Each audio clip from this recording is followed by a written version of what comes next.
Bonsoir à tous et toutes. Bienvenue donc pour ce troisième webinaire déjà organisé par Testachat dans le cadre du projet Clear HP. Donc je suis Julie Frère, porte-parole de Testachat. Je suppose que vous connaissez notre organisation, une organisation de défense des intérêts des consommateurs qui existe déjà depuis 1957. Et j'ai donc le plaisir d'introduire ce troisième webinaire et de m'occuper ensuite des questions-réponses que vous aurez l'occasion de poser pendant ce webinaire via le petit onglet Q&A. Je suis accompagnée ici de Philippe Mercier, qui est expert énergie et bâtiment chez Testachat, qui va animer ce webinaire avec Jackie Lesterki, qui est expert en rénovation énergétique avec des connaissances spécifiques en matière de pompe à chaleur RR. Donc, comme je le disais, il y a eu un premier webinaire organisé le 24 mars dernier. Et ensuite, on a eu déjà donc deux autres webinaires. Le dernier, c'était mardi passé pour comprendre les atouts et les faiblesses des différentes pompes à chaleur. On a encore un webinaire prévu le 24 juin prochain entre coûts et primes, comprendre la rentabilité des pompes à chaleur. Et un dernier qui aura lieu le 23 septembre, améliorer son logement pour qu'il soit prêt pour l'installation d'une pompe à chaleur. Et donc, je vous disais que toutes ces actions ont lieu dans le cadre d'un projet européen qui s'appelle Clear HP, donc HP pour Heat Pump, les pompes à chaleur. Et c'est vrai que chez Testachat, on reçoit énormément de questions, en particulier depuis l'année passée sur la question de savoir est-ce que oui ou non je dois installer une pompe à chaleur, souvent aussi en lien avec l'actualité, l'interdiction de placement des chaudières au mazout tout récemment à Bruxelles, les décisions aussi en Wallonie qui ont ensuite été reportées, mais toutes ces questions se posent. Quel type de chauffage, quelles alternatives?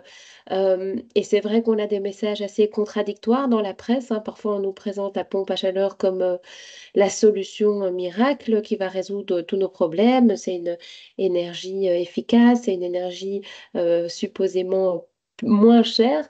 Et dans certains cas, malheureusement, on a aussi des consommateurs qui nous font part de mauvaises surprises, qui n'ont pas été correctement conseillés, qui ont des regrets par rapport à ça. Donc nous, notre objectif, c'est vraiment d'essayer de vous accompagner pour que vous puissiez prendre la bonne décision par rapport à votre profil spécifique. Est-ce qu'une pompe à chaleur, c'est intéressant pour vous?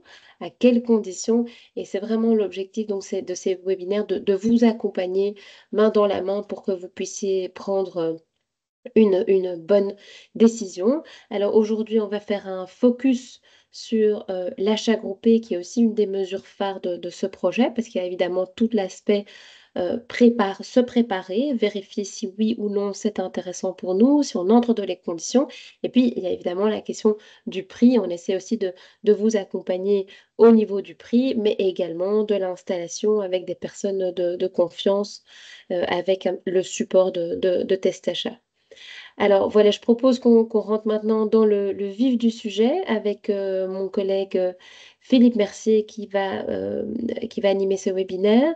N'hésitez pas donc à poser vos questions dans l'onglet Q&A. Je vais regarder tout ça et on fera une séance de questions-réponses à la fin de la présentation qui sera faite ici par Philippe et par Jackie. Philippe, à toi la parole. Merci Julie. Voilà, bonsoir à tous et à toutes. Bienvenue. Donc, Julie a déjà mentionné quelques petites règles de fonctionnement. On a eu le cas dans d'autres webinaires, donc je vais quand même spécifier pour l'interactivité. C'est effectivement pas le chat, mais le Q&A, donc question and answer, avec un petit point d'interrogation. Et ça se situe en fait dans le menu en haut de votre écran, un petit peu sur la gauche. Et donc, si vous cliquez dessus, vous allez avoir un menu qui va s'afficher sur votre droite, sur la droite de votre écran.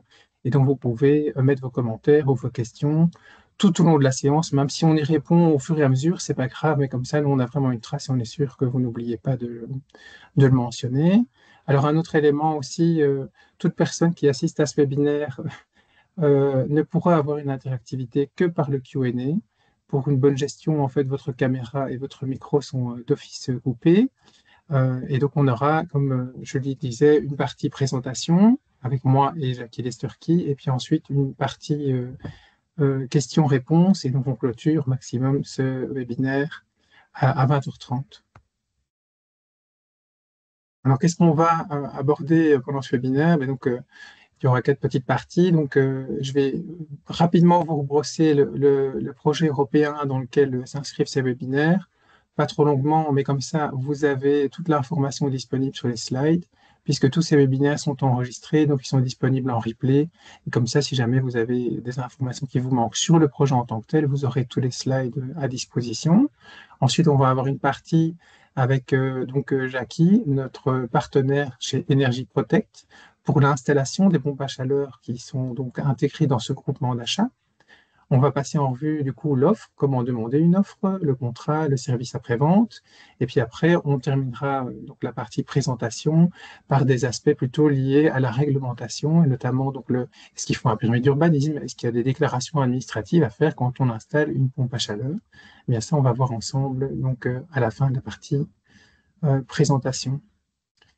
Alors, comme le disait Julie, on a eu beaucoup de questions, on a beaucoup d'informations dans la presse par les politiques, tout n'est pas toujours clair, et donc c'est comme ça qu'on a soumis en fait un projet à la Commission européenne pour pouvoir être soutenu aussi financièrement dans cette démarche et y accorder vraiment le temps nécessaire.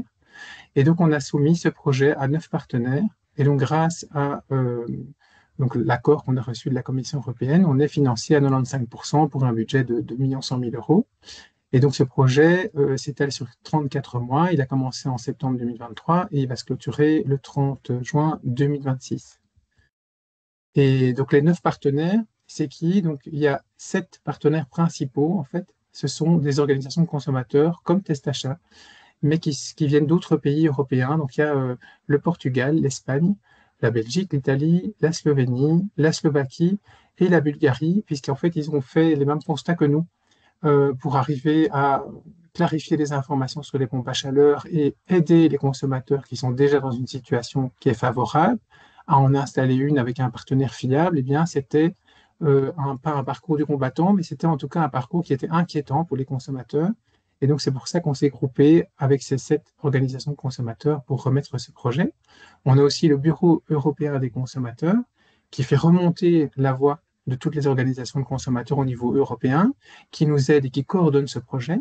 Et un autre partenaire dans la fin de la liste, donc l'International Consumer Research and Testing. Et alors, c'est quoi? C'est un institut en fait qui favorise la mise en commun des connaissances techniques et scientifiques lorsqu'on souhaite tester en laboratoire des appareils. Donc, évidemment, c'est un des cœurs d'activité de Testachat de tester les appareils. Et d'ailleurs, on en reparlera puisque tous les appareils qui sont proposés dans le cadre de ce groupement d'achat ont bien sûr été testés. Alors, on a différents volets, je ne vais pas trop m'étaler dessus dans ce projet parce que Julie l'a déjà mentionné. Donc, vraiment, le but, c'était de vous informer, de faire le tri entre les bonnes et les mauvaises informations, de vous expliquer dans quel cas et dans quelle situation de votre logement une pompe à chaleur est intéressante et de quel type. Et enfin, de vous apporter des solutions en créant des partenariats avec des installateurs fiables. Et donc, ici, aujourd'hui, c'est Energy Protect. Alors, quand on dit clarifier les informations sur les pompes à chaleur, il y a différents types de pompes à chaleur. Et c'est vrai qu'en Belgique, on a eu beaucoup de demandes aussi de personnes qui voulaient, comme disait Julie, remplacer leur chaudière de chauffage centrale. Et donc à ce moment-là, la proposition immédiate qui vient à l'esprit, c'est la pompe à chaleur air-eau qui permet en fait, techniquement, parce qu'elle est reliée à un circuit d'eau et donc de chauffage par le sol de radiateur, ou d'une combinaison des deux, eh bien on a tendance à penser tout de suite, on va installer ça dans les logements. Alors le problème actuellement, c'est que dans l'état de la situation en Belgique, en fait, ça n'est pas vraiment la solution qui est faisable aujourd'hui dans la majorité des logements. Pourquoi? Parce qu'ils ne sont pas suffisamment isolés. Et donc, l'isolation reste essentielle et la priorité numéro un. Et alors, un autre problème qui va probablement se résoudre dans le futur, mais ça n'est pas encore la réalité d'aujourd'hui, c'est qu'il y a un coût des énergies fossiles qui est très faible et un coût de l'électricité qui est très élevé. Or, quand on utilise une pompe à chaleur, eh bien, on quitte le mazout ou le gaz pour passer à l'électricité. Et donc, même si les pompes à chaleur sont extrêmement performantes et permettent de consommer 3 à 5 fois moins d'énergie pour fournir la même quantité de chauffage. Si on a une énergie 3 à 5 fois plus chère, bien évidemment, la facture ne va pas vraiment baisser. Donc, il faut d'abord isoler ces logements et s'abstenir de passer à une pompe à chaleur RO pour l'instant. Ceux qui doivent remplacer tout de même leur chaudière, on leur conseille de passer à une solution qui est hybride, c'est-à-dire une combinaison d'une chaudière avec une petite pompe à chaleur à l'intérieur et de continuer à investir dans l'isolation. Donc aujourd'hui, qu'est-ce qui est vraiment disponible pour la majorité, en tout cas des habitations qui sont déjà prêtes à passer à la pompe à chaleur? Eh bien, c'est la pompe à chaleur RR. Donc c'est ce que tout le monde connaît sous forme d'air conditionné, on appelle souvent ça comme ça. Et donc, ce projet ici, avec ce groupement d'achat, il va se focaliser sur deux types de situations. Un, les logements où il y a déjà du chauffage électrique, donc des radiateurs directs ou des radiateurs à accumulation, comme on a connu au temps où le tarif de nuit était extrêmement faible, ce qui n'est plus du tout le cas. Et donc, ces personnes se retrouvent avec d'abord une technologie de chauffage qui est complètement inefficace, des factures qui sont très élevées, et ces logements étaient déjà suffisamment isolés que pour pouvoir accueillir une pompe à chaleur RR par exemple. Et donc ça, c'est vraiment une situation qui est d'une priorité absolue. Et il faut savoir qu'il y a encore presque 10% du parc de logements en Belgique qui est chauffé avec ce type de technologie de chauffage électrique direct. Et puis, il y a les logements qui sont suffisamment isolés, où on pourrait passer à un système de pompe à chaleur RR dans les pièces les plus chauffées, et même chez des personnes qui auraient un chauffage central, mais qui ont déjà investi pas mal dans l'isolation. Alors, comme je disais, et comme Julie l'a mentionné, vraiment le focus aujourd'hui, c'est ce groupement d'achat où on essaye de vous faciliter la vie par rapport au placement de pompes à chaleur RR. Et donc, du coup, notre partenaire, c'est Energy Protect. Et donc, je vais céder la parole ici à Jackie Lesterky, qui est donc expert en rénovation énergétique chez Energy Protect. Oui, merci Philippe. Bonsoir à toutes et tous. Alors, qui sommes-nous? Nous sommes une PME active au niveau national avec plusieurs sites d'implantation. Nous nous présentons comme des experts en rénovation énergétique globale des bâtiments. Nous abordons votre rénovation donc énergétique dans son ensemble en vous proposant divers produits. J'aborde par exemple les châssis, les panneaux photovoltaïques, les bornes de recharge, l'enveloppe extérieure, l'isolation, des coulisses, des toitures inclinées, toitures plates, boiler thermodynamique, pompe à chaleur RO et on y vient enfin, pompe à chaleur RR. Nous abordons donc cette rénovation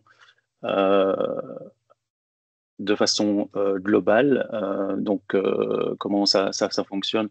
En règle générale, nous faisons une étude du bâtiment et on est à même alors de vous proposer, de vous aiguiller dans votre rénovation et vous donner les priorités dans votre projet de rénovation.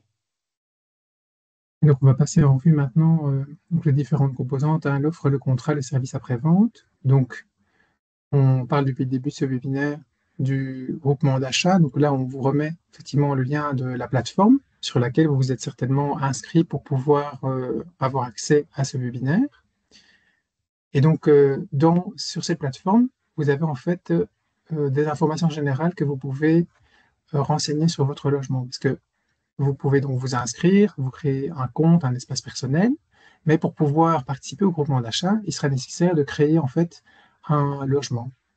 Et donc, vous pouvez créer plusieurs logements, hein. Donc, si c'est pour votre logement, puis ensuite une résidence secondaire, par exemple, c'est tout à fait possible. C'est pour ça qu'on vous demande de compléter donc, le nom du logement, le code postal, et puis de répondre à quelques questions complémentaires. Si c'est un appartement, une maison, de quelle année de construction date votre logement, quelle est la taille approximative, si vous êtes propriétaire, et encore d'autres questions qui sont nécessaires de transmettre également à l'installateur. Donc, quel type de chauffage vous avez aujourd'hui, quel est le niveau de votre consommation de chauffage, par exemple. Et puis seulement après, vous allez pouvoir avoir accès aux offres standardisées pour des installations standards qu'on a proposées ici avec Energy Protect pour 3 pompes à chaleur RR qui ont été testées en laboratoire par nos soins. Et donc, vous découvrez ici donc, les différents prix qui sont proposés avec une réduction qui est accordée sur les coûts d'installation. Et donc, pour pouvoir confirmer une demande d'offre, vous devrez donc sélectionner d'abord le logement que vous avez créé et pour lequel vous souhaitez recevoir une offre. Ensuite, vous confirmez votre code postal pour ce logement et vous pouvez mettre une préférence sur un des 3 appareils ou les 3 appareils qui sont compris dans les offres standards qui vous sont proposées. Et ensuite, vous enregistrez et vous continuez et ça va arriver chez l'installateur. Et alors après, du coup, comment ça va marcher? Une fois que vous avez rempli donc, tout le questionnaire, ces informations vont parvenir donc à l'installateur. Et dans un premier temps, vous allez recevoir l'appel d'un assistant administratif pour fixer un rendez-vous avec un expert. Donc très souvent, il vous posera quelques questions supplémentaires par rapport à ce que vous avez rempli, afin d'être certain de déterminer si une pompe à chaleur RR est adaptée à votre habitation et aux objectifs que vous vous êtes fixés. Et ensuite, la visite du site avec l'expert se poursuit. Et donc, Jackie va vous expliquer la suite du processus. Oui, en effet. Donc, après, vous êtes inscrit donc, dans le groupement d'achat. Donc, effectivement, vous recevez un coup de fil de notre call center qui arrange un rendez-vous à votre meilleure convenance avec un de nos experts. L'expert vient sur place. Idéalement, si vous avez des plans, un PEB, toute chose qui pourrait aider l'expert à favoriser son diagnostic énergétique est bien entendu le bienvenu. Ensuite, on va discuter avec vous, voir un peu vos attentes. Au niveau du RR, nous travaillons avec plusieurs marques. Dans les marques, il y a plusieurs types de fonctionnement et l'expert va vous orienter vers la meilleure solution pour vous. Et alors justement, donc Jackie, à quoi il faut faire attention en fait lors de l'achat d'une pompe à chaleur RR? Est-ce qu'il y a des spécificités à prendre en compte? À quoi il faut faire attention dans les climatisations RR, il faut déjà savoir qu'il y a des climatisations de base. On ne commercialise, nous, que des systèmes inverters, hein, donc, qui peuvent faire le chaud et le froid. Ce qui est important, c'est le COP. Le COP pour faire... J'ai l'impression qu'on a une coupure chez Jackie Lesurki. Donc je vais reprendre le slide en cours, éviter une coupure. Donc effectivement, les points d'attention quand on achète une pompe à chaleur RR, donc c'est le dimensionnement correct, donc voir si la puissance de l'appareil est adaptée aux besoins de chauffage ou de refroidissement dont vous avez besoin, les fonctionnalités pour être certain que vous avez différents modes de fonctionnement, notamment le mode silence, le mode nuit par exemple. Et alors, comme Jackie le mentionnait, le COP ou le SCOP, donc là je vous invite à voir en replay le webinaire qui est dédié aux pompes à chaleur et aux différents types de pompes à chaleur, parce qu'on a abordé en fait cet aspect lors de ce webinaire, et en gros le COP et le SCOP, ça a trait à vous montrer la performance en fait de chauffage de l'appareil. Puis évidemment, le budget que vous voulez accorder à ces travaux, et si vous avez une préférence pour une marque, puisque comme je vous l'avais montré à l'écran, on a en fait trois offres standards, et chacune avec une marque différente. Donc si vous avez une préférence pour une marque particulière, ben, ce sera l'occasion de pouvoir le mentionner lors de votre demande d'offre. Alors le budget d'utilisation, il y a aussi donc effectivement hein, la consommation qui va rentrer en ligne de compte et voir donc, quel est le budget que vous souhaitez donc, allouer et qu'est-ce que ça va représenter sur vos factures. Et puis la connectivité aussi, puisque ça vous permet de programmer ou de surveiller à distance, en fait, si vous voulez allumer la pompe à chaleur alors que vous n'êtes pas encore rentré chez vous, par exemple. Alors, comment fonctionne une pompe à chaleur RR? Eh bien, en fait, c'est comme un frigo. Hein. Donc, ça va extraire la chaleur ou ça va à l'extérieur quand vous la mettez en fonction d'air conditionné pour avoir du froid, ou alors ça va vous permettre de chauffer. Et donc c'est ce que Jackie Lesterki mentionnait. Hein. Ce sont tous les appareils qui sont inverteurs, donc ça veut dire que leur fonctionnement peut être inversé. Donc à la fois ils peuvent faire de la chaleur et à la fois ils peuvent faire du froid donc en été. Et là, il y a une différence entre ce qu'on appelle un appareil single et un appareil multi-split. Donc, c'est-à-dire un single, c'est-à-dire vous avez une unité à l'extérieur et vous avez une seule unité à l'intérieur. Donc, c'est ce que vous voyez à l'écran que la personne est en train d'installer au mur. Et si vous avez un multi-split, en fait, ça signifie simplement que vous allez pouvoir chauffer ou refroidir plusieurs locaux avec une seule unité à l'extérieur et plusieurs unités telles que celles que vous voyez à l'écran. Alors, les fonctions d'une unité intérieure, en tout cas, il y a pas mal de choses que vous pouvez choisir, hein, puisque le design et la couleur en fait, de cette unité intérieure sont tout à fait. Voilà, il y a un menu que vous pouvez choisir, hein, ça ne doit pas être forcément noir, vous pouvez avoir une couleur qui correspond à l'ambiance de votre pièce. Et donc là, sur la plateforme, quand vous voyez les trois appareils qui vous sont proposés, il y a une documentation technique et aussi avec ces options de choix de design qui sont également proposées pour chaque appareil. Donc, ça vous permet de regarder à l'avance, avant que l'installateur ne vous contacte, qu'est-ce qui semble le plus approprié pour vous. Alors, au niveau de la qualité de l'air, dans ce type d'appareil, les unités intérieures sont munies de filtres. Et donc, c'est certain que ça va permettre de filtrer l'air qui est brassé dans le local, voire éventuellement pour des personnes qui ont des allergies ou ce genre de choses, eh bien de limiter un peu cet impact-là grâce à une filtration de l'air. Bien sûr, ces filtres doivent être entretenus et changés à échéance régulière. Et alors, au niveau des flux d'air aussi, il y a des spécificités maintenant, parce que il y a très longtemps, en tout cas, beaucoup de gens se plaignaient dans les hôtels ou dans les espaces qui étaient climatisés, d'avoir vraiment un flux d'air qui était dérangeant. Eh bien, aujourd'hui, on peut moduler effectivement la façon dont l'air est distribué, que ce soit pour refroidir ou pour chauffer. Donc, il y a eu des grandes avancées par rapport à ça. Et donc, il y a un niveau de confort qui est sans commune mesure par rapport aux appareils qu'on a connus à 10 ou 15 ans. Et alors, la connectivité aussi apporte un grand avantage, hein, dans le sens où on peut vérifier à distance quelle est la température de la pièce et voir si pour entrer, par exemple, d'un week-end, vos chambres en toiture sont surchauffées, eh bien vous pouvez connecter, commander à distance les différentes unités dans chaque pièce séparément pour pouvoir refroidir ou chauffer en fonction de vos besoins et à la demande. Alors ici, comme je vous le disais, on a les trois offres, hein. Donc un appareil de marque Daikin, un appareil de marque Panasonic et un appareil de marque LG. Et donc ces trois unités, en fait, elles ont été bien sûr, testées en laboratoire, hein, dans un laboratoire indépendant. Il faisait partie de 14 appareils que nous avons testés dans le cadre de ce projet. Et donc, on a shortlisté ces trois appareils pour pouvoir vous les proposer en discussion avec Energy Protect. Alors, les spécificités de chacun de ces appareils, bon, d'abord, évidemment, il y a certaines différences de prix, donc ça vous permet, si l'indice prix est important pour vous, eh bien, de sélectionner ce qui correspond à votre budget. Alors, au niveau du premier appareil, qui était le meilleur de notre test Daikin, c'est l'appareil le plus économe en énergie et qui est le plus silencieux de tous les appareils testés. Et il a la deuxième meilleure performance de refroidissement. Et c'est aussi le moyen le plus rapide de chauffer et de refroidir une pièce. Le Panasonic, lui, a la plus faible consommation d'énergie en mode veille. Parce que vous savez, comme la télévision ou d'autres appareils, quand on les éteint, ils ne sont jamais tout à fait éteints. Et donc, ils continuent à consommer une quantité d'énergie 24 heures sur 24. Donc, ça peut avoir un impact sur votre facture. Donc, c'est un élément qu'on mesure lors des tests. Et ici, cet appareil-là avait vraiment une consommation d'énergie en mode veille extrêmement faible.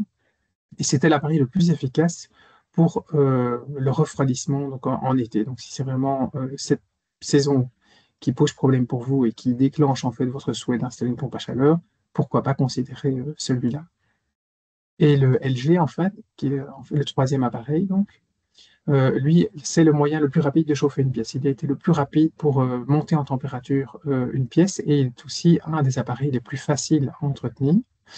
Et il y a une grande attention dans cette marque, on l'a déjà remarqué, sur le côté très facile à utiliser. Donc il y a des personnes, voilà, que ça rebute d'avoir un appareil un petit peu technologique à manipuler. Et donc, si une interface très très facile à utiliser, très facilement compréhensible, vous pouvez programmer l'appareil avec tout ce qui est connectivité, c'est quelque chose avec lequel vous n'êtes pas très à l'aise, et bien peut-être cet appareil-là, du coup, sera plus adapté à vos besoins. Alors, souvent, en fait, le fait de mettre une unité à l'extérieur, on va en reparler, hein, c'est toujours Voilà, c'est toujours quelque chose qu'il faut considérer avec beaucoup de points d'attention. Et un des points qui est parfois sous-estimé par les clients, on a déjà eu des plaintes de ce type, c'est qu'entre cette unité extérieure qui va capter la chaleur ou le froid dans l'environnement extérieur pour le redistribuer à l'intérieur, mais il faut connecter en fait ce qui est à l'extérieur avec ce qui est à l'intérieur. Et donc ça suppose de mettre effectivement les conduites, soit à l'extérieur et soit à l'intérieur. Et donc il faut protéger ou cacher ces conduites. Et là, comme vous le voyez à l'écran, on a des goulottes en fait en plastique qui sont par défaut systématiquement blanches. Alors en fonction de la façade qui est voilà la façade de votre bâtiment, mais vous pourriez souhaiter une intégration un peu plus esthétique de ces conduites, notamment au niveau du plan, par où elles vont passer, et de quelle est la couleur que vous souhaitez pour ces caches de conduite, pour que ça soit le plus esthétique possible. Et donc ça, ce sont des points qui sont très importants à discuter avec l'installateur dès qu'il viendra sur place. Alors au niveau des conduites à l'intérieur, ben là on vous montre simplement un exemple où on n'a pas de goulotte à gauche et on a une goulotte à droite. Et donc ça peut être relativement esthétique, hein. Évidemment, on est toujours un petit peu réfractaire à faire des travaux chez soi quand on fait une installation. Mais donc sachez que ces goulottes et ces caches de conduite, il y aura une partie à l'intérieur et une partie à l'extérieur. Et en fonction du fait que ça vous gêne moins à l'extérieur ou ça vous gêne plus ou ça vous gêne moins à l'intérieur, ben, il faudra faire un choix et une discussion avec l'installateur par rapport à ces points-là. Alors très souvent, on reçoit de nos membres, via notre call center, des demandes de comparaison d'offres ou des demandes de relecture d'offres pour tout type de travaux. Et donc les pompes à chaleur, évidemment, ne font pas exception. Et sur ces offres, on constate souvent qu'elles sont très incomplètes. Donc ici, on vous a mis un listing des éléments qui sont vraiment essentiels à retrouver dans une offre pour une pompe à chaleur RR. Donc, c'est une information technique, donc la marque, le type, le modèle de l'appareil, la puissance, et alors ce dont on parlait, la performance tout à l'heure, donc le COP ou le SCOP, le fluide réfrigérant aussi, hein, parce que chaque année, en fait, on essaye de changer ce fluide puisqu'il a un impact sur l'environnement en cas de fuite, et donc on essaye vraiment, les fabricants essayent de progresser sur ce point, et donc d'utiliser des fluides qui soient performants, mais qui aient le moins d'impact sur l'environnement possible. Et donc, en fonction du type de fluide qui est mentionné pour l'appareil, vous savez si c'est un appareil vraiment très récent, de technologie récente ou pas. Autre aspect technique très important lié à l'installateur, et c'est bien sûr le cas de Energy Protect, il existe des formations avec une certification pour des installations techniques très particulières et très précises. C'est la formation et la certification RECERT. Et donc, ces formations et certifications concernent les installateurs d'équipements de type énergie renouvelable, donc comme les panneaux solaires, par exemple, ou les pompes à chaleur. Et donc là, en général, sur l'offre, l'installateur mentionne en grand qu'il est certifié RECERT, évidemment, puisque c'est un gage de qualité. Au niveau donc, des garanties, ça aussi, ça doit absolument être mentionné dans l'offre. Donc la garantie légale qui est proposée par le cadre légal du pays dans lequel vous vous trouvez, donc en général c'est 2 ans ici en Belgique, plus la garantie du fabricant qui peut dépasser en fait cette durée. Et oui, il y a des possibilités d'avoir une extension de garantie aussi qui est payante. Alors ici dans le cadre du groupement d'achat, on a donc une négociation avec une réduction du prix sur l'installation. On a aussi négocié quelque chose par rapport à l'extension de garantie. Ça, on va l'aborder après. Et alors, 2 autres points dans l'offre très importants qui soient mentionnés, les délais d'exécution, hein, donc à partir du moment où vous signez l'offre, à quel moment on va venir vous installer l'appareil chez vous. Puisque à ce moment-là, vous allez avoir votre facture finale à payer, et souvent, ces dates sont très importantes pour pouvoir prétendre à recevoir des primes. Donc ça, c'est un élément que vous devez aussi discuter avec l'installateur si vous êtes, par exemple, dans une région ou comme Bruxelles, par exemple, on n'a pas de gouvernement pour l'instant, donc on n'a pas de prime en cours, donc ça peut avoir une importance. Last but not least, les conditions de paiement. Donc là aussi, un pourcentage d'acompte raisonnable et différentes factures qui vont suivre, y compris le montant de la facture finale, en tout cas le pourcentage qui sera à payer de solde au moment de la fin des travaux. Alors ici, on vous a mis une offre standardisée, en tout cas tous les postes qui sont proposés dans une offre standardisée qui vient d'ailleurs de Energy Protect. Et donc là, on va détailler différents postes. On va avoir notamment des coûts de mise en service, les coûts de l'unité extérieure et puis les coûts des unités intérieures en fonction des espaces qui sont traités. Donc, si vous avez 2 pièces chauffées, 3 ou 4 pièces chauffées, vous allez forcément avoir autant d'unités intérieures que de pièces chauffées ou refroidies. Et puis, vous allez avoir les raccordements, les finitions, euh, les aspects de réagrément de façade éventuellement, là où il y a eu des forages pour passer les conduites. Le châssis, ensuite aussi, hein, donc le dispositif sur lequel on va mettre cette unité extérieure, et le type de moteur aussi. Donc, il y a différentes choses qui sont bien décrites dans cette offre. Alors, le contrat d'entretien, nous, c'est ce qu'on a négocié avec Energy Protect, c'est-à-dire plutôt d'avoir une extension de garantie qui soit simplement payante. Ici, en fait, la proposition d'Energy Protect, qui est accessible par la plateforme, hein, et donc dans l'offre aussi, c'est qu'on vous propose un contrat d'entretien qui permet d'étendre en fait la garantie à 10 ans, sachant que les garanties des produits qui sont proposés ici aussi entre 2 et 3 ans. Donc c'est assez intéressant et ça vous permet d'avoir un entretien annuel. Par contre, il y a des coûts évidemment à cet entretien annuel et donc ces coûts, en fonction du fait que vous avez une unité intérieure, 2, 3 ou 4, eh bien, sont proportionnels au nombre d'unités et ils sont aussi mentionnés dans une grille très clairement sur la plateforme du groupement d'achat. Alors, il faut savoir que l'entretien est assez réduit pour les pompes à chaleur RR, qui n'est pas obligatoire comme les chaudières à gaz ou à fioul. Et donc, il est parfois proposé via des contrats d'entretien, donc annuel, biannuel. Ici, dans l'extension de garantie qui est proposée, c'est un contrat avec un entretien annuel. Alors, l'avantage, effectivement, c'est que s'il y a une usure de certaines pièces qui pourraient engendrer des dommages à l'appareil, ben, elle sera identifiée plus rapidement. Euh, et donc, voilà. Il y a des choses que vous pouvez faire aussi vous-même, hein. L'auto-entretien, donc dépoussiérer régulièrement l'unité extérieure, nettoyer les filtres de l'unité intérieure s'il ne faut pas les remplacer, ce sont des choses que vous pouvez également faire vous-même. Alors, pour ce qui est permis et déclaration, donc là, comme vous avez cette fameuse unité extérieure que vous revoyez mentionnée dans le petit macaron en haut à gauche à la photo, hein, en fonction de où vous placez cette unité, vous allez avoir des exigences urbanistiques, en tout cas potentiellement. Et il y a 3 niveaux de réglementation urbanistique, hein, qui s'enchaînent. Donc, il y a au niveau régional, au niveau provincial, au niveau communal. C'est pour ça qu'on va détailler ici par région. Donc, au niveau en Flandre, les pompes à chaleur en fait ne sont pas soumises à autorisation ou à notification, sauf dans 2 cas. Donc, si leur puissance excède 5 kW, donc c'est la puissance installée, donc ça veut dire quoi? C'est la puissance électrique, pas la puissance de chauffage ou de refroidissement. Et donc, cette puissance électrique, elle est clairement mentionnée aussi à nouveau sur l'offre qui vous sera proposée. Donc, vous savez si vous êtes dans les conditions de devoir demander un permis d'urbanisme ou pas. Et alors, dans le cas où vous devez effectuer des forages, et donc ça ne concerne pas les pompes à chaleur RR, ça concerne la pompe à chaleur géothermique. Et donc là, il y a des demandes d'autorisation qui sont nécessaires en fonction de la profondeur des forages. Donc là, vous devrez avoir soit une autorisation, soit une notification au niveau de l'administration, et parfois des limites de profondeur. Et donc ça, c'est lié à votre zone d'habitation et là où vous souhaiteriez installer une pompe à chaleur géothermique. Et c'est directement et évidemment lié aux caractéristiques du sous-sol et dans les zones où il y a de la gestion des eaux souterraines qui seraient prélevées, par exemple. Alors, il y a des exemptions d'autorisation, il y a des exceptions qui sont sorties depuis l'année passée.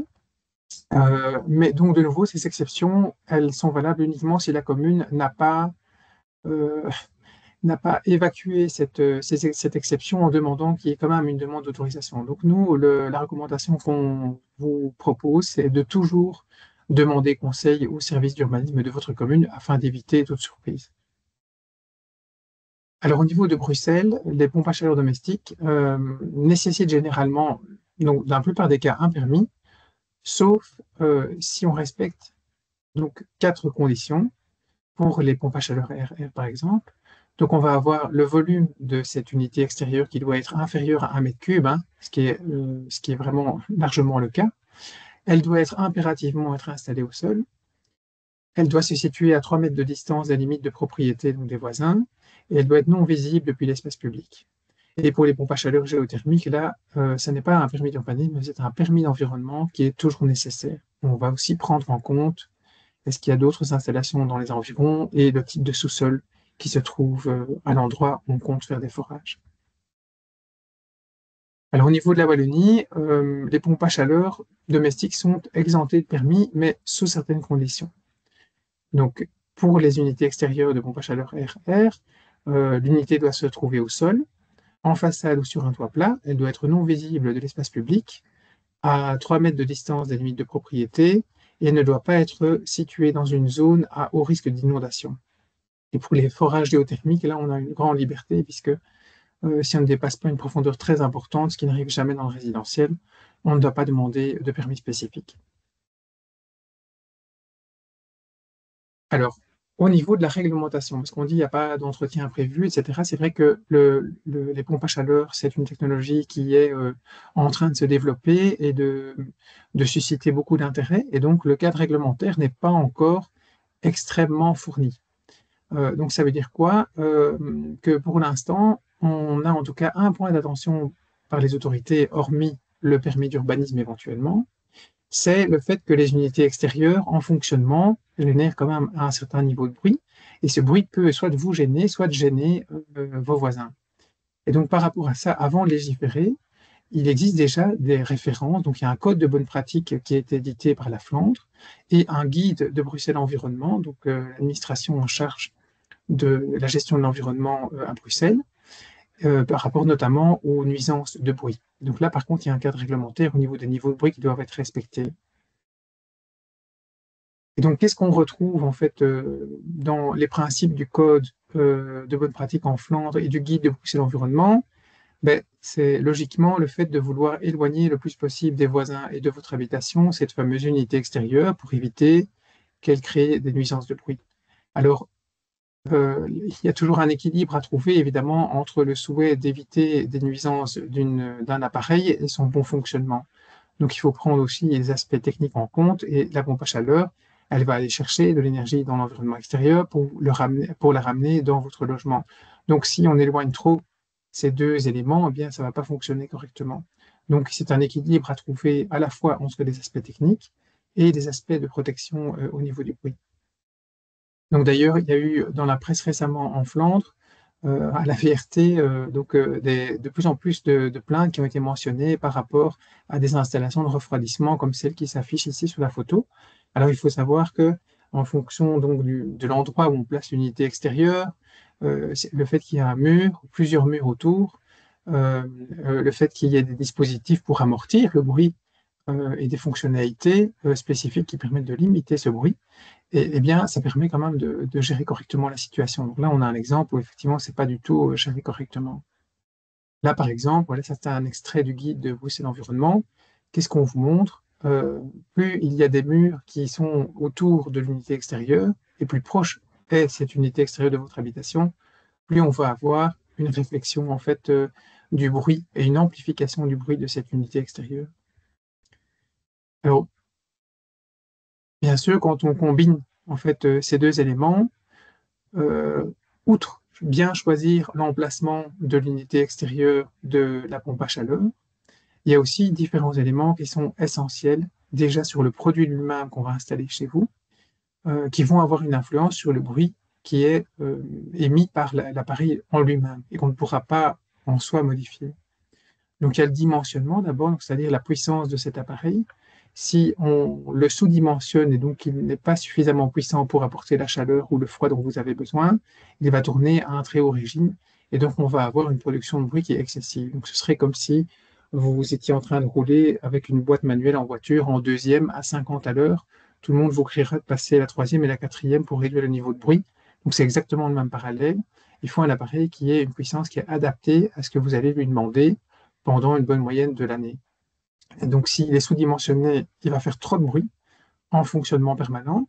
S'il est surdimensionné, ça veut dire qu'il va s'allumer et puis il va s'arrêter très rapidement, parce il va être capable de fournir soit de la chaleur, soit le froid en un temps relativement court. Et donc, on va avoir des marches-arrêts fréquents. Et donc, ça va poser un autre problème, c'est qu'il faut savoir que les pompes à chaleur de ce type, quand elles démarrent, en démarrage de cycle, elles vont avoir un moment où elles émettent plus de bruit que pendant le rythme de croisière. Donc, c'est très important de dimensionner correctement votre appareil. Ça, c'est l'installateur, évidemment, qui va venir voir chez vous et qui va faire ses estimations pour vous proposer la meilleure puissance qui sera donc adaptée à vos besoins. Alors, la puissance acoustique aussi, c'est-à-dire le niveau de bruit qui va sortir de l'appareil et auquel vous allez être exposé, ou en tout cas qui va exposer l'environnement direct. Donc là, il y a des modèles qui permettent aussi des modes de fonctionnement qui réduisent drastiquement le bruit qui est émis par cette unité extérieure. Donc nous, ce sont des choses qu'on a testées également en laboratoire. Donc il faut savoir que les normes de bruit qui sont imposées par Bruxelles Environnement, ça c'est le seul cadre légal, on va dire, qui est à respecter réellement par rapport aux unités extérieures. Dans des zones protégées la nuit, le niveau à atteindre est quand même assez bas. Et en fait, la plupart des pompes à chaleur que nous avons testées, en fonctionnement à puissance maximale et en régime de croisière, eh bien, sont légèrement au-dessus de ces normes de bruit respectées. Par contre, dès qu'on les passe en mode nuit ou en mode silence, eh bien, il y a une réduction vraiment très très importante de ce niveau de bruit qui est émis. Et donc, il y a tout à fait moyen de respecter la réglementation, en tout cas à Bruxelles, qui est plus contraignante que par rapport aux autres régions. Il y a tout à fait moyen de la respecter en ayant recours à ces modes spécifiques. Et donc, c'est également important de regarder quelles sont les fonctionnalités de la pompe à chaleur qui vous est proposée. Et alors, pas seulement l'orientation, l'emplacement de cette unité extérieure, il y a aussi l'orientation, puisque la plus grande partie du bruit qui serait émis par cette unité extérieure en fonctionnement, ce ne sera pas sur les côtés, ce sera donc devant et derrière. Donc là, il y a un petit extrait ici que je vous mets qui vient du code de bonne pratique qui a été édité par la Flandre, qui est vraiment très bien fait dans le sens où il y a tout ce cheminement que je viens de vous expliquer pour essayer de vraiment minimiser le plus possible le niveau de bruit qui sort de l'appareil, avoir les meilleures fonctionnalités, mais aussi au final, si dans une situation on n'arrive pas en fait à atteindre un niveau de confort suffisant au niveau du bruit, eh bien il y a toujours des mesures de correction qui sont possibles. Et donc elles sont proposées notamment d'avoir des parois d'absorption de bruit, donc des parois acoustiques qui sont proposées. Et donc il y a toute une série de schémas qui existent dans ce code de bonne pratique. Et donc, les installateurs connaissent également et pourront proposer, si jamais vous êtes dans un cas où il y a différents problèmes qui pourraient se poser, donc il y a des solutions. Et une autre solution qui existe aussi, ce sont des sortes de caissons en fait, qu'on peut rajouter autour de l'unité extérieure et qui ont des dispositifs d'absorption de bruit, donc des dispositifs d'absorption acoustique, donc qui permettent aussi de réduire le bruit directement dans l'environnement direct de l'unité extérieure. Alors, un dernier cas avant de clôturer et de passer aux questions-réponses. On a eu énormément de demandes, notamment pendant la crise des prix de l'énergie, des personnes qui se chauffaient, justement, je le mentionnais au début du webinaire, à l'électricité avec des accumulateurs. Et donc, ces personnes, ce sont souvent des logements, en fait, des immeubles d'appartements. Philippe, excuse-moi de t'interrompre juste pour signaler que Monsieur Lesterki a pu se reconnecter. Je ne sais pas si tu as Ah, pu le voilà. voir, comme tu étais lancé dans tes explications, tu as extrêmement bien géré ça avec ce problème technique, mais je ne sais pas si tu veux poursuivre ou si Monsieur Mais Lesterki je vais veut terminer parce que reprendre. ça, c'est vraiment Voilà, le dernier slide. Et puis après, je ok, proposerai peut-être de revenir sur le côté installation avec les goulottes et les connexions des conduites parce que là, j'étais un petit peu moins à l'aise de savoir effectivement ce qui oui, pouvait être proposé aux très clients. bien, Je sais que c'est un point qui est très important. Merci, Julie. ok, oui. Donc voilà, donc là, moi, je termine la partie permis déclaration avec les immeubles d'appartement. Donc, comme on voit ici, hein, donc c'est une photo que j'ai prise quand j'étais en déplacement, donc c'est pas en Belgique. Mais j'ai des doutes sur le fait que les copropriétés autorisent ce genre d'installation de façon généralisée. Donc, en tout cas, il faut savoir que euh, même si ce n'est pas visible de l'espace public, si ce sont des balcons, par exemple, à l'arrière, vous devrez de toute façon passer par l'association des copropriétaires et demander donc l'autorisation de la copropriété. Et ce sera toujours le cas si vous accrochez une unité extérieure à une paroi de l'immeuble, puisque c'est une paroi commune, et si ça a un impact sur l'esthétique de l'immeuble, même si c'est d'une face à l'arrière. Énergétiquement, de toute façon, le plus intéressant serait d'installer en fait une pompe à chaleur qui sera collective, parce qu'elle sera plus efficace, il y aura un seul professionnel pour l'entretenir. Mais si ça n'était pas le cas et que finalement vous voulez quand même installer une pompe à chaleur RR chez vous, il existe en fait des systèmes sans unité extérieure, donc tout en un. Et donc tout se trouve dans la partie intérieure, donc c'est ce que vous voyez à l'écran sur la partie gauche. Et sur la partie droite, sous une fenêtre, on voit donc deux percements qui permettent en fait d'aller aspirer l'air extérieur, d'en retirer soit de le froid, soit de le chaud en fonction de la saison. et de recracher en fait l'air qui a été utilisé vers l'extérieur. Alors néanmoins, il faut quand même préciser que si vous faites des trous dans la façade de l'immeuble, vous aurez de toute façon besoin d'un accord de la copropriété, mais en général, ça se passe beaucoup plus facilement vu l'impact esthétique que lorsqu'on place une unité extérieure du type de la photo que l'on voit sur la droite. Et alors un autre aspect aussi que vous pouvez voir dans le webinaire en replay sur tous les types de pompes à chaleur, où on a montré nos résultats détaillés de laboratoire des pompes à chaleur RR. On a aussi comparé la performance des pompes à chaleur qui ont une unité extérieure avec ces systèmes qui sont tout en un. Et donc malheureusement, comme tout est compacté, eh bien, le constat qu'on a pu faire, c'est que même si on est 2 fois plus efficace ou 3 fois plus efficace qu'un radiateur électrique, ça reste quand même nettement moins performant comparé à une installation standard avec donc cette fameuse unité extérieure. Donc je vais du coup me permettre de remonter tous les slides pour voir avec Jackie. Désolé hein, pour notre public qui doit voir ça en, en arrière. Comment est-ce qu'on peut éventuellement faire pour les personnes qui auraient des questions sur cet aspect spécifique, Philippe? Mais il n'y a pas de souci, je pense que vous pouvez le mettre à la fois dans le Q&A maintenant, si vous ne l'avez pas déjà fait. Et pour ceux qui nous regarderont en replay, vous pouvez mettre toutes les questions que vous souhaitez poser par rapport aux slides qui ont été proposés euh, dans les commentaires qui se trouveront disponibles en dessous. Et alors, on essaiera d'y répondre le plus possible. Et si je ne peux pas y répondre, je demanderai à Energy Protect de me seconder pour pouvoir apporter les meilleures informations dans le cadre des installations de Très stage bien. HPP. Donc voilà, je pense que c'est la meilleure chose à faire. Voilà.